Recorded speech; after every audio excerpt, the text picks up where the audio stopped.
Ito guys, ito yung sa amin ba Puknaw. Wala, bawas abog. Wow!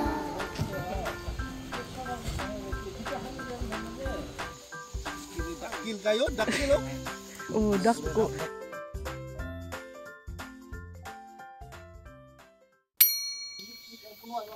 Na ano ba dahi dong? Wa pa na dong. Dugay na sila mag-harvest kamuti. Mau ba? Mais po, murag mais. Ah. Mau ba?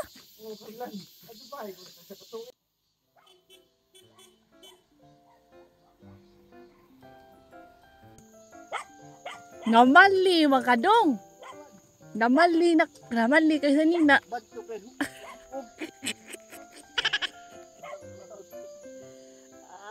Dong ske. Gikan kas dugan ni ko dugan ni sa tingado. Milot.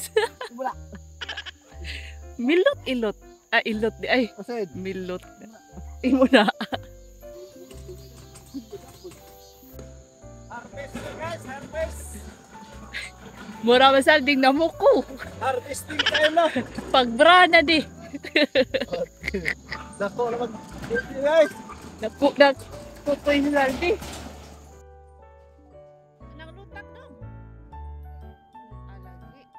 Hello mga kabisdak! Welcome back sa ating countryside vlog. Welcome back sa ating channel. And for today's video, ito na po ang ating radish vlog na medyo natagalan ang pag-upload. Pasensya na mga kabisdak at sobrang busy niya Juma.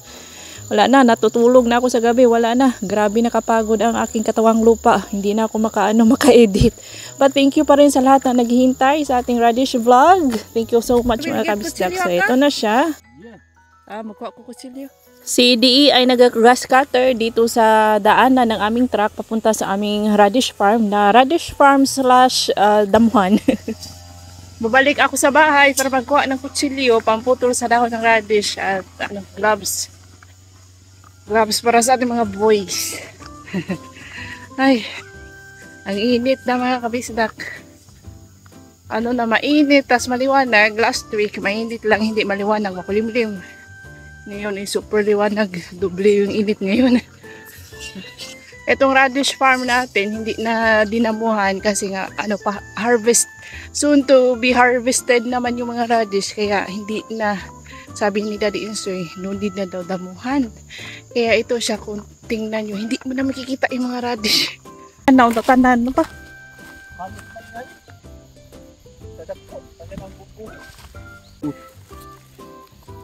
Adto ra rin na, panon, padpanan. Ato eh.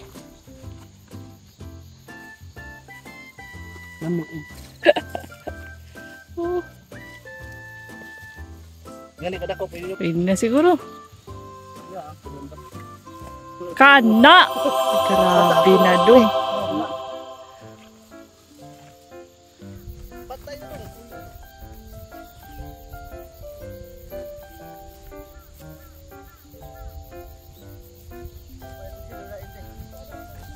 Hindi na siya pinatanggalan ni Daddy Inso, hinayaan na lang namin na, hahayaan na lang daw namin na tumubo yung mga damo. So hindi mo na, parang kung hindi malinaw ang inyong mga mata, hindi nyo po makikita yung mga radish dyan. Kasi nga, na sila malalaki na, mature na po ang ating mga radish. So no need na daw tanggalan ng mga damo, which I disagree talaga. Ayaw ko para siyang hindi farm, tingnan. Para siyang damuhan talaga mga kabisdak. Ito si Daddy Inso. O, tingnan nyo, na-late kami ng spray, kaya nalata sila, inatake po ng mga peste, yung mga peste na hindi maubos-ubos mga kabisdak. So, next year, ay malinis na itong ating radish farm. Hindi na po ayaw ko ng maraming damo. At yung spray namin, dapat in time talaga, on time, para hindi sila atakihin ng mga peste. Kapag malate kasi ng spray mga kabisdak, ay wala na. Ganyan. So, this year, hindi tayo, lugi tayo sa ating mga radish, pero sige lang.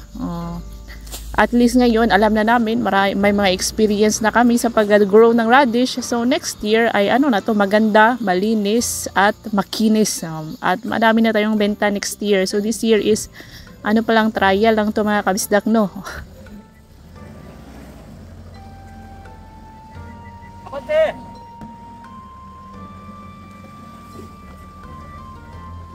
Sa ano daw? Dari di ay kasi di ay daw. Lagi. Oh, to pas alon guys, murag. Ito nga sa jar ba? Ara bisa. Oh. Oh.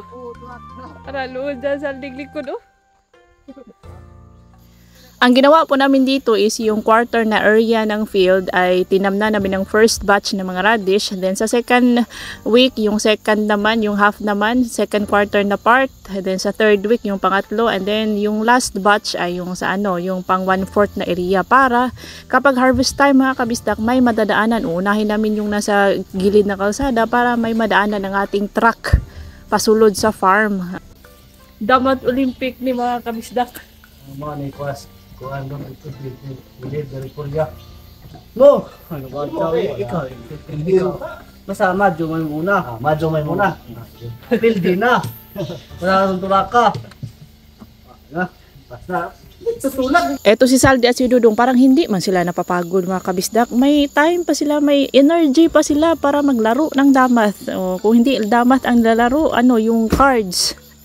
Pampalipas oras nila mga kabisdak ko. Kasi kapag nag-harvest kami early morning until 10 and then bumabalik kami mga 3 na, yung hindi na masyadong ano ba, mainit. Ako pong nagupit dyan, oh. Ako nagupit dyan kagabi mga kabisdak. Hindi lang ako nakapag-vlog.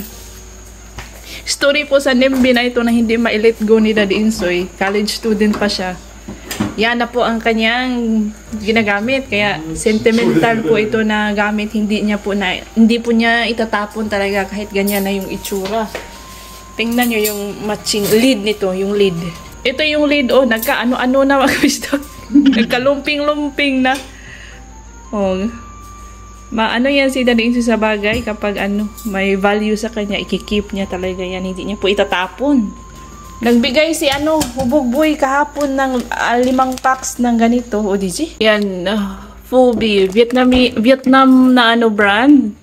Salkso rice noodles po ito mga kabisdak. Itatry ko kasi mukhang masarap siya. At kung masarap, ibibigay natin kay Bianan kasi hindi siya manghang. Parang hindi siya manghang.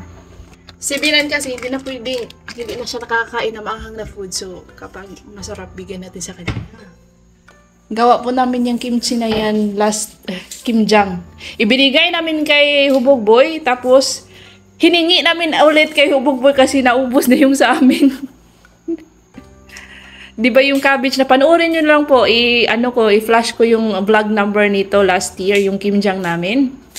Yung cabbages na yan, galing po yan kay Hubog Boy kasi yung cabbage namin, nasira sa uod. Kaya wala kami cabbage. Si Hubog Boy nag-volunteer na yung cabbage niya ang gagamitin namin sa kimjang. Bigyan lang namin siya ng kimchi. Ito po. Oh. Masarap kasi ang ramyun. Perfect po ang ramyun at kimchi. Yan po ang ating lunch. Alam nyo ang story ng ano nito? Tattoo ni Daddy Insoy. Sa Pilipinas po yan. Nag-ano siya. Yung mga yung mga workers niya, may mga tattoo. Ano din siya, nakikitato na din. Oh, 'di ba? Akala niyo siguro ang ganda-ganda ba? Ha? Your tattoo maganda niya? 아 그냥 먹어 뭘 그렇게 떠들고 앉아있어. Oo, nagra-rap na oh. 먹어 그냥 먹어. Bakit daw ako salita na salita, hindi ako kumakain na ano? Sagi na daw ang aking rice noodle. O sige, tikman natin. Rice guksu, mga kabisdak. Rice noodle. Full.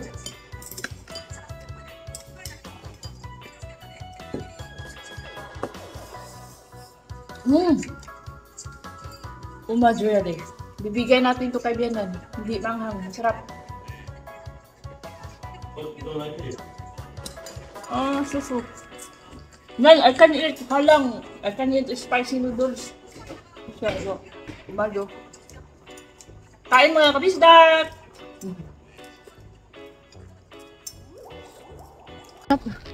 Nandito tayo sa Daiso after ng aking klase. Kapag guys, Friday, 4:10 na tapos ng aking klase. Early tayo konti. Galing pa ako sa Daiso, bumili ng sketchbook ni Little Insoy at itong baking cup. First time ko po itong mag-bake mga kabisdak. Nakapag-bake na po ako dati. Yun yung aking first time, yung banana mochi, yung Hawaiian mochi. Hindi siya banana, Hawaiian mochi. I-ano ko na lang yung vlog description, ang vlog number.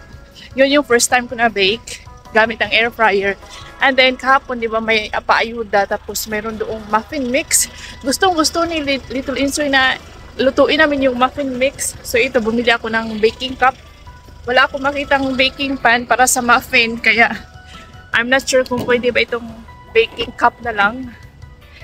Tingnan natin kung pwede ba yung baking cup. So, walang baking pan, baking cup na lang. So, let's see. Mag-drop muna pala ako sa radish farm kasi nag-continue sila sa pag-harvest na ating mga radish at nag-check ako sa mga radish dito sa Hanaru Mart kung ano ang quality. Mas maganda pa pala yung radish namin mga kabisdak. Sayang lang kasi tinatapon namin kahit konting ano lang yung itim-itim na spots tinatapon namin. So ngayon nalaman ko pwede pala kahit may konting spots siya, dark spots, pwede siyang itinda. Tara na sa bahay. So tara na, uwian na. Pagkadating ko sa bahay, around 5:30 siguro, nagbihis lang ako makabisdak at dumiretso na sa ating radish field para tulungan sila Saldi at Dudong dahil may time man tayo until 7. Dumadating man sa school si Little Insoy 7:30, I mean from school to our house at 7:30 siya umuwi ng gabi. Si Dudong nag-off shoulder na. Tapos may dalagi isang pirasong radish. Pag Tagalog ko Dudong, ingon ung gano manas Dudong, hindi alam hindi marunong mag Tagalog. Pati pakita sa imong gilas Tagalog ba? Oh.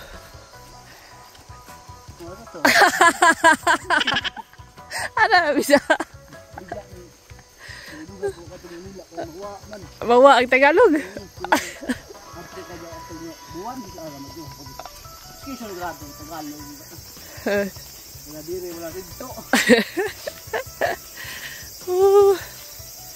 Makulimlim na po yan dahil nag-start sila ng 3 ng hapon until 6:30 mga kabisdak, yung bang wala nang masyadong init. Bear brand. Puknaw. Pag Tagalog lagi doon kay Good quality. Ito guys, ito yung sa amin ba, puknaw. Hindi, bawas abog. Mag Tagalog kay ingon nga, di kuno nga, Dodo di ka mag Tagalog. Wala ito yung alikabok. Kana. Oh, boko. Oh. Sha. Okay na, ka-skin naman. Okay ra kay skin. Skincare. Ang sa loob, uba pa ka loob.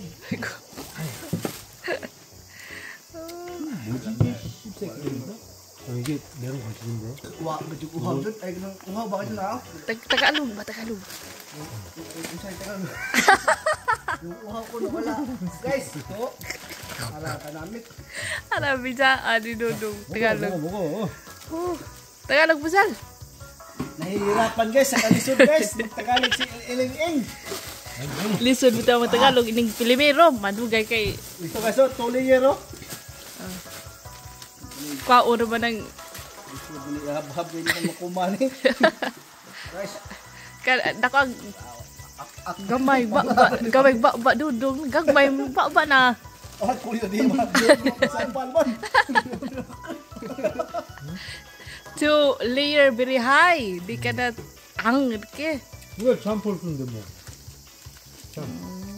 Sukun. Ay, Pisuon musidlit man. 안 먹어? 남아야? Mamaya ako.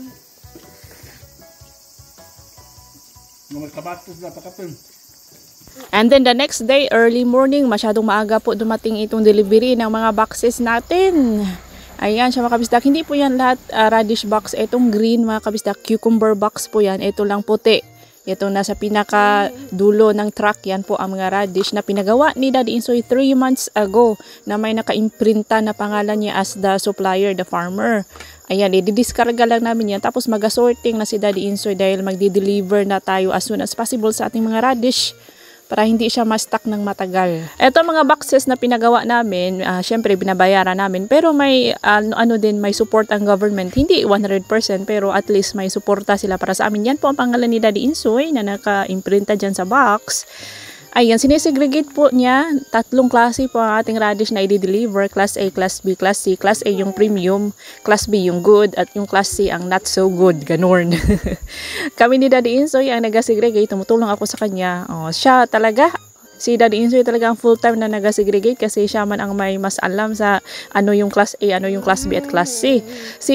Ang puging dalawang farmers, Saldi at Dodong, sila ang nag-harvest. At itong pangalawang batch na na-harvest nila mga kabisdak, mas maganda po kaysa doon sa first batch na hinarvest namin kahapon. Mas malaki siya, mas makinis, tapos walang masyadong mga busulot-busulot, walang mga makinis ang kanyang skin, in short. Wala ding cracks at walang nabubulok. Maganda ito na kabisdak. And we've learned na late pala kami nag-harvest. Kaya pala may mga ibang radish na nag-crack at may mga dark spots na dahil late na harvest, guys. So next year, alam na namin kung kailan sila i-harvest, pwedeng i-harvest. Umuulan na kaya si Daddy Insoy to the rescue ako. Nagtatawag sa akin si Daddy Insoy habang nag-skincare. Si Adjo, my skincare is life man. Opo. Tumulong na ako dito, guys, kasi tingnan nyo, pumapatak na ang ulan. At kung maririnig nyo, may boses ni Little Insoy habang nag-voice over ako. Nasa giliran ko siya mga kabisdak dahil Sunday man ngayon, walang pasok. Happy Sunday, happy weekend, blessed Sunday po sa ating lahat. Ang radish pala, ang radish po ay ginagawa naming radish kimchi, yung kaktugi. Or dongchi, may ginagawa, hinahalo namin ito sa soup. At kung kung nakakain kayo ng fried chicken, pizza dito sa South Korea, madalas itong ginagawa nilang pickle. Yung pa-cubes ang hiwa na puti, guys. Pickles po, masarap yang papatanggal umay sa mga fried chicken, burgers, and pizza. Dahil weekend man din ito na araw, last weekend to mga kabisdak, ayan, inaano-ano ko si Little Insoy para hindi siya maboring sa bahay. Pinapasyal-pasyal ko siya dito lang naman sa village namin, sa sentro ng aming village na nakita. Kada summer, naka-on po ito, itong fountain ay umaandar kapag summer na. Ayan, tuwang-tuwa po ang ating Little Insoy dahil tubig is life man para sa kanya.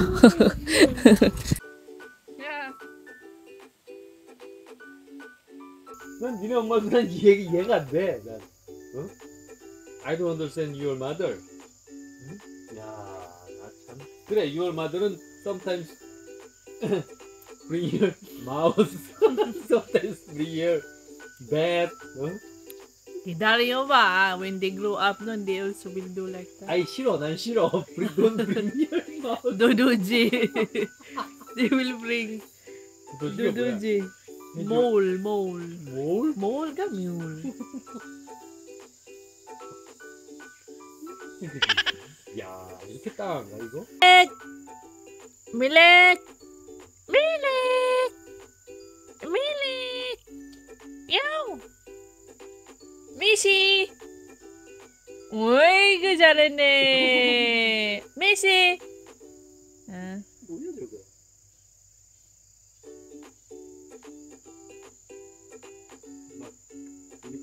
립.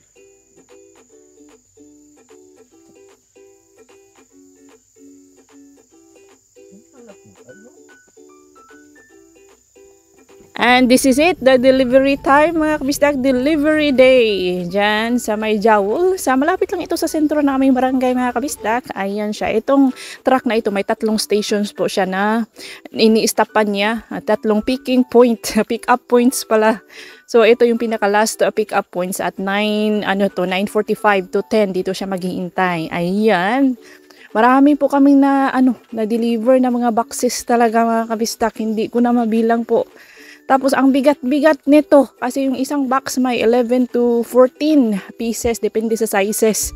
Kapag medyo hindi malaki, yun 14 pieces po ang nilalagay natin sa isang box na tumitimbang ng up to 18 kilograms per box. Ganyan po siya kabigat. Yes, mabigas, matrabaho, mabigat yung hakot-hakot talaga. At yung mali namin dito, hindi namin nilagyan ng palit ang pinaka-bottom ng ating radish boxes. Kaya mano-mano talaga yan, isa-isa ang kinakarga. Doon sa forklift ni Ajushi. Ayan siya mga kabisdak. O habang naghakot ang ating mga boys dyan, happy viewing sa ating mga sulit kabisdak viewers. Maraming salamat po sa inyong pagmamahal at patuloy na pagsuporta sa ating channel. Happy 15K subscribers. Maraming salamat mga kabisdak. Belated happy birthday to Miss Garcia Maria Luisa last August 25th. Belated happy birthday. And to Rosine Meres Flores, belated happy birthday last August 29. Hello Hello kay Ma'am Jemery V. Shout out Ma'am Marjorie Ledesma from Bacolod City. Hello sa mga anak ni Ma'am Florencia Olayon na sina May, Marvin, Kring, Mavi, Emmanuel, EM at kay Precious Joy na kanyang pamangkin. Hello kay Mami Gloria at kay Ma'am Jaan Years. Thank you so much for watching. Ma'am Marisa Anguay from Malaybalay City, Bukidnon. Maraming salamat po. Shout out Angel Jake Oma and Sangre Gaia. Thank you so much sa iyong parigalo sa akin. Salamat po Ma'am Sangre. So ito na ang ating muffin bake time na fail mga kabisdak. Kapag kapag mag-bake tayo, no, make sure na sakto, tamang-tama ang ating mga measurement. Walang kulang-kulang sakto. Hindi po pwedeng i-estimate lang mata-matahin. Gaya ng ginawa ko dyan. Wala talaga ito mga kabisdak. Inano ko lang ito nung minata-mata, kaya sige lang, next time, maghahanda na tayo ng ating mga measuring cups and everything.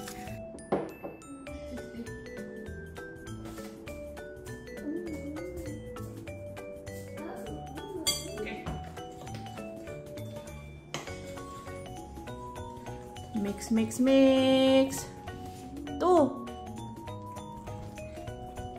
Mix.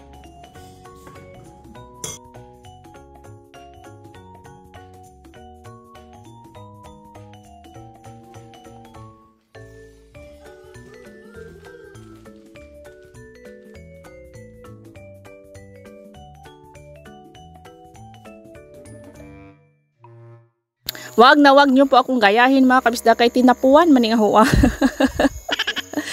Alam ko mag-bake ako pero hindi ko naisip magbili. Wala po ako measuring cups talaga. Sila Bianan meron, ako wala. Tinamad na akong pumunta sa bahay ni Bianan. Kaya ayan tuloy. Happy ako kasi nakikipag-cooperate sa akin si Little Insoy. So bonding moments na din namin ito. Dahil siya man ang may gusto talaga. Hindi man makaantay yan si Little Insoy.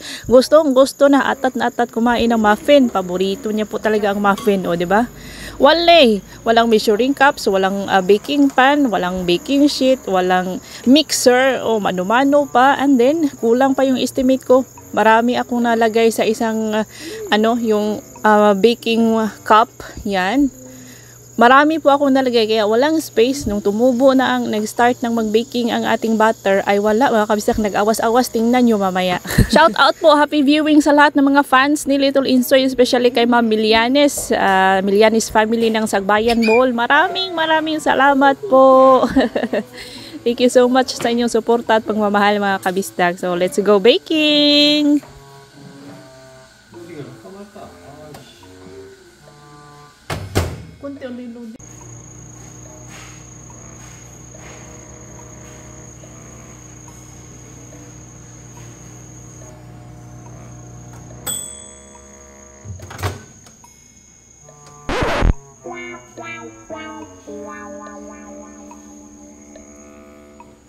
Ito mga kabisdak, okay siya. Ito na overcook, nanigas. Ito, yung nasa gilid-gilid, ito nasa gitna, na overcook po sila. Nanigas po sila. Nanigas. May tayo.